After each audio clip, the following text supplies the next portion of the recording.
Titanic کے بعد اگر لوگوں کو کسی شپ پر یقین تھا تو وہ تھی MV ایکسپلورر۔ یہ دنیا کی پہلی کروز شپ تھی جس کو خاص بنایا ہی برف میں چلنے کے لیے تھا۔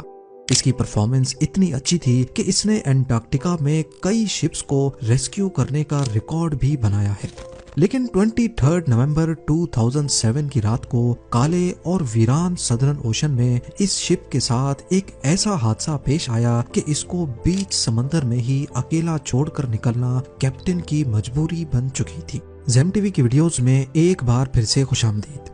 ناظرین، 1960s میں سمندر کے راستے انٹارکٹیکا کا سفر کرنا تقریباً ناممکن سمجھا جاتا تھا، کیونکہ وہاں پر سمندر برف سے بھرا ہوتا تھا اور اس صورت میں کسی نارمل شپ کا وہاں پر جانا موت کو دعوت دینے جیسا ہی تھا۔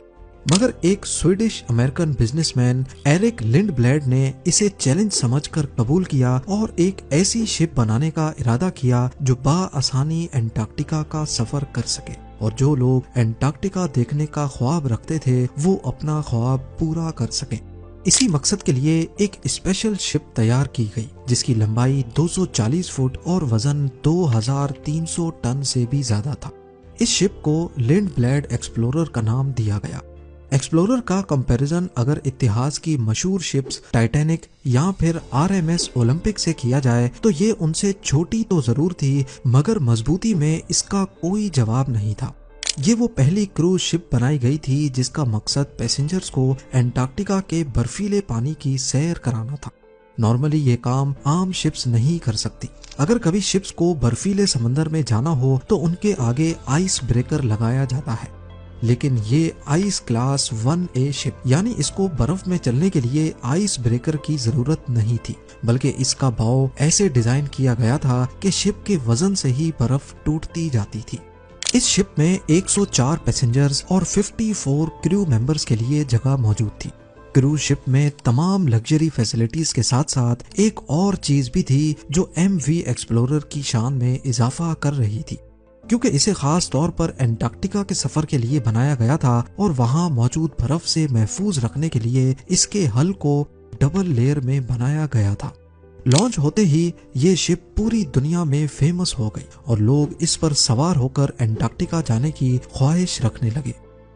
اصل میں پہلے اس کا نام تو لنڈ بلیڈ ایکسپلورر رکھا گیا تھا، لیکن وقت کے ساتھ ساتھ اس شپ کے اونرز بھی بدلتے رہے اور 2004 میں آخری بار اس کو Toronto based travel company gap adventures نے خریدا، جنہوں نے اس کا نام MV ایکسپلورر رکھ دیا تھا۔ اس کے بعد یہ کسی اور مالک کے قبضے میں نہیں آ پائے گی، ایسا کسی کے وہم و گمان میں بھی نہیں تھا۔ 2007 تک MV ایکسپلورر انٹارکٹیکا کے 250 کامیاب سفر کر چکی تھی، لیکن اسی سال کے نومبر میں اس کو ایک ایسے سفر پر روانہ ہونا تھا جہاں سے لوٹ کر یہ کبھی واپس نہیں آئے گی۔ یہ نومبر 2007 تھا۔ MV ایکسپلورر اپنے 19 روزہ سفر کے لیے بالکل تیار تھی۔ اس کو ارجنٹینا کے شہر اسوائیا سے اسٹارٹ لینا تھا اور فاکلینڈ آئی لینڈ سے ہوتے ہوئے ساؤتھ جارجیا آئی لینڈ اور پھر انٹارکٹیکا تک پہنچنا تھا۔ 11 نومبر 2007 کو MV ایکسپلورر میں 100 پیسنجرز اور 54 کریو ممبرز ایک بار پھر سے انٹارکٹیکا کے اس حسین سفر کے لیے روانہ ہوئے۔ یہاں تک سب کچھ نارمل چل رہا تھا، کسی کو بھی اندازہ نہیں تھا کہ ان کا یہ حسین سفر ان کو کس مصیبت میں دھکیلنے والا ہے۔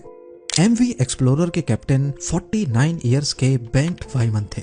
وہ ہزاروں بار اس برف سے بھرے سمندر پر شپس چلا چکے تھے اور اسی ایکسپیرینس کی وجہ سے ہی پیسنجرز خود کو محفوظ سمجھ رہے تھے۔ پر انٹارکٹیکا کے شپ کیپٹنز چاہے کتنے بھی ایکسپیرینسڈ کیوں نہ ہو، وہاں کی بدلتی کنڈیشنز کی وجہ سے ہر بار مختلف مسائل کا سامنا کرنا پڑتا ہے اور ہر بار ایک نیا چیلنج ان کے لیے تیار ہوتا ہے۔ اس سفر کی شروعات میں کیپٹن بینٹ وائمن نے ایک حیران کن فیصلہ کیا۔ وہ اپنے پلانڈ روٹ سے ہٹ کر شپ کو ایک نئے روٹ پر سے لے کر جانا چاہتے تھے، کیونکہ کیپٹن کا ماننا تھا کہ ایسا کرنے سے شاید وہ زیادہ برف والے علاقوں سے بچ کر اپنی منزل تک پہنچ سکیں گے۔ شروعات کے 10 دن بالکل معمول کے مطابق چل رہے تھے، لیکن 22 نومبر کی شام کو سورج غروب ہو رہا تھا اور پیسنجرز اپنے اپنے کیبنز میں جانے کی تیاری کر رہے تھے۔ اسی دوران MV ایکسپلورر ایک ایسے علاقے میں انٹر ہوئی جہاں پر کافی زیادہ برف موجود تھی۔ کیپٹن نے اناؤنسمنٹ کی کہ ہم برف والے علاقے سے گزر رہے ہیں، اسی لیے برف کے بار بار ٹکرانے کی وجہ سے شور پیدا ہوگا اور یہ رات آپ سب کو برداشت کرنی پڑے گی۔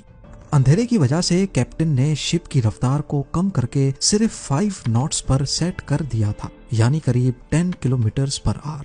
آہستہ آہستہ شپ پتلی برف کی لیئر سے نکل کر موٹی اور پرانی برف کی لیئر والے علاقے کی طرف بڑھ رہی تھی، مگر کیپٹن کو اس بات کا اندازہ نہیں ہوا کیونکہ رات کے 10 بج چکے تھے اور زیادہ کچھ دکھائی بھی نہیں دے رہا تھا۔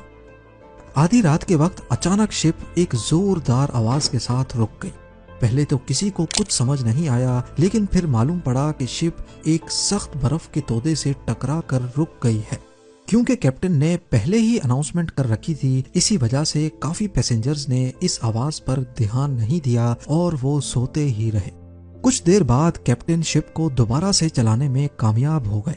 ایم وی ایکسپلورر اب دوبارہ سے برف کو کاٹتی ہوئی برفیلے سمندر میں آگے بڑھ رہی تھی، مگر کیپٹن سمیت شپ میں سوار پیسنجرز یہ نہیں جانتے تھے کہ شپ کے حل میں ایک سوراخ ہو چکا ہے اور پانی اب دھیرے دھیرے شپ کے نچلے حصے میں جمع ہونا شروع ہو چکا ہے۔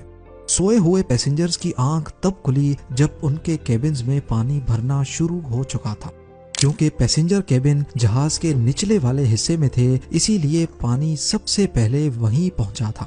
یہ دیکھتے ہوئے پیسنجرز میں اچانک ایک خوف کی لہر دوڑ گئی۔ ہر کوئی اپنی جان بچانے کے لیے ادھر ادھر بھاگنے لگا۔ پانی اب ہر ممکنہ جگہ سے شپ میں داخل ہو رہا تھا، چاہے لائٹ سوئچ ہوں، ڈکٹ وینٹ یا پھر دروازے کی دراریں۔ جب تک کیپٹن کو اس بات کا علم ہوا تو کئی کیبنز پانی سے بھر چکے تھے۔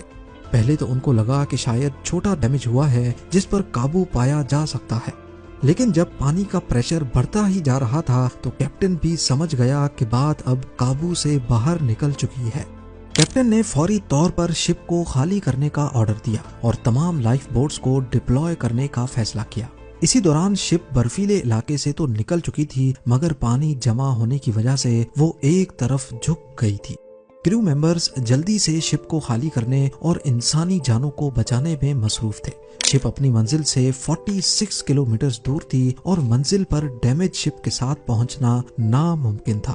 دوسری طرف مسئلہ یہ بھی تھا کہ انٹارکٹیکا کا یہ سمندر برف ہونے کی وجہ سے بہت زیادہ ٹھنڈا تھا اور یہاں کی ٹھنڈی ہوا کی وجہ سے لائف بوٹس پر زیادہ دیر رہنا بھی ممکن نہیں تھا۔ اسی لیے کیپٹن نے ایکسپلورر کے قریب موجود دوسری شپس کو SOS کے سگنلز بھیجنا شروع کر دیے۔ یہ سگنلز نیشنل جیوگرافک اینڈیور اور نارج نامی شپس کو بھیجے گئے تھے، مگر یہ شپس بھی کافی دور تھیں اور ان کا فوراً یہاں تک پہنچنا ممکن نہیں تھا۔ آہستہ آہستہ پانی ایم وی ایکسپلورر کے سیپریٹر روم میں جمع ہونا شروع ہو گیا۔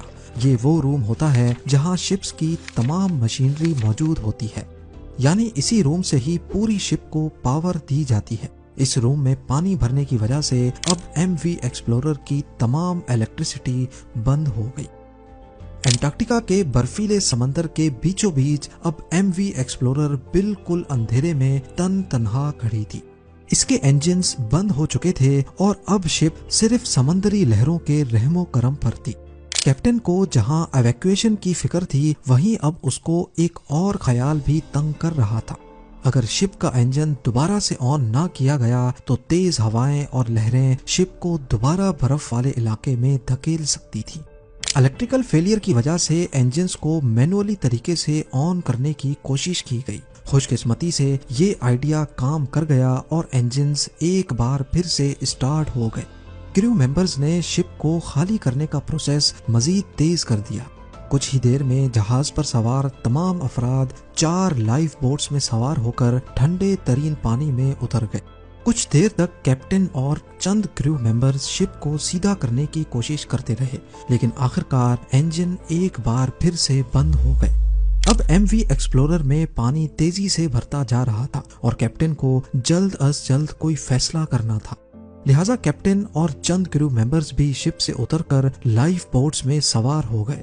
اب یہ 150 سے زیادہ لوگ لائف بوٹس میں موجود ٹھنڈے ترین سدرن اوشن میں کھلے آسمان کے نیچے کسی مدد کا انتظار کر رہے تھے اور ٹھنڈی ہوا ان کا انتظار مشکل سے مشکل بنا رہی تھی۔ اگلے 4 گھنٹوں تک یہ انتظار جاری رہا اور آخرکار ایک شپ ان کو بچانے کے لیے پہنچ گئی۔ یہ نارڈ شپ تھی جسے کیپٹن نے SOS کال دی تھی۔ تمام لوگوں کو تو کامیابی سے بچا لیا گیا، لیکن MV ایکسپلورر کے نصیب میں ڈوبنا ہی لکھا تھا۔ MV ایکسپلورر کے اس حادثے پر ایک انویسٹیگیشن ٹیم بھی بٹھائی گئی، جس سے یہ نتیجہ سامنے آیا کہ یہ نقصان کیپٹن بینٹ وائمن کی غلطی کی وجہ سے ہوا، کیونکہ کیپٹن نے جس برف کو پہلے سال کی پتلی برف سمجھ کر شپ کو اس علاقے میں داخل کیا، اصل میں وہ کئی سال پرانی برف کی موٹی لیئر تھی۔ آج MV ایکسپلورر کا شپ ریک پینگوئن آئیلینڈ سے 25 میل ساؤتھ ایسٹ میں 1300 میٹر کی گہرائی میں موجود ہے۔ امید ہے زیم ٹی وی کی یہ ویڈیو بھی آپ لوگ بھرپور لائک اور شیئر کریں گے۔ آپ لوگوں کے پیار بھرے کامنٹس کا بے حد شکریہ۔ ملتے ہیں اگلی شاندار ویڈیو میں۔